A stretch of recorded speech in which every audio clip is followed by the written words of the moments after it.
Disability rights and inclusion international day of persons with disabilities हर साल 3 दिसंबर को पूरी दुनिया में मनाया जाता है। इसका मुख्य उद्देश्य पर्सन्स विद डिसेबिलिटीज यानी पीडब्ल्यूडीज को समाज में बराबरी के अवसर और पूर्ण भागीदारी देना है। अगर भारत की बात करें तो सेंसस 2011 के अनुसार भारत में लगभग 2.68 करोड़ पर्सन्स विद डिसेबिलिटीज हैं, जो कुल जनसंख्या का लगभग 2.21% है।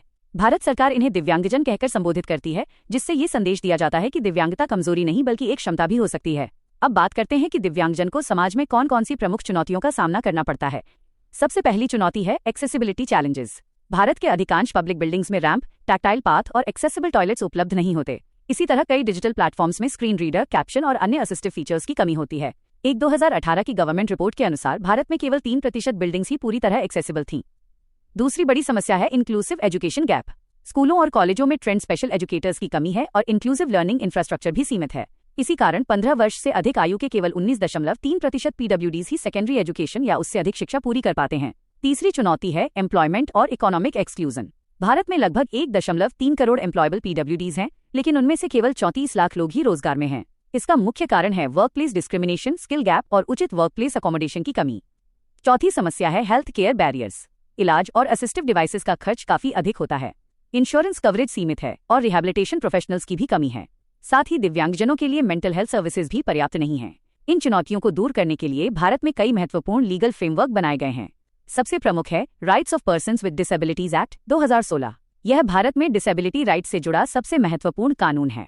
इसमें 21 प्रकार की डिसेबिलिटीज को मान्यता दी गई है और शिक्षा तथा गवर्नमेंट जॉब्स में रिजर्वेशन का प्रावधान किया गया है।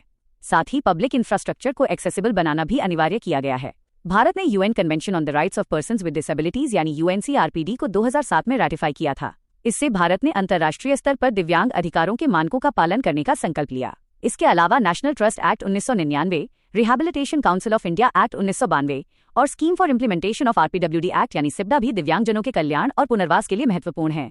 सरकार ने कई प्रमुख गवर्नमेंट इनिशिएटिव्स भी शुरू किए हैं, जैसे सुगम्य भारत अभियान, जिसका उद्देश्य बिल्डिंग्स, ट्रांसपोर्ट और आईसीटी सिस्टम्स को एक्सेसिबल बनाना है। यूनिक डिसेबिलिटी आईडी यानी यूडीआईडी एक नेशनल आईडी सिस्टम है, जिससे दिव्यांगजन आसानी से सरकारी सुविधाओं का लाभ ले सकते हैं। शिक्षा के क्षेत्र में प्रशस्त ऐप स्कूल के बच्चों में प्रारंभिक स्तर पर डिसेबिलिटी की पहचान करने में मदद करता है। रोजगार के लिए पीएम दक्ष पोर्टल स्किल डेवलपमेंट प्रदान करता है और एनडीएफडीसी स्वरोजगार के लिए वित्तीय सहायता देता है।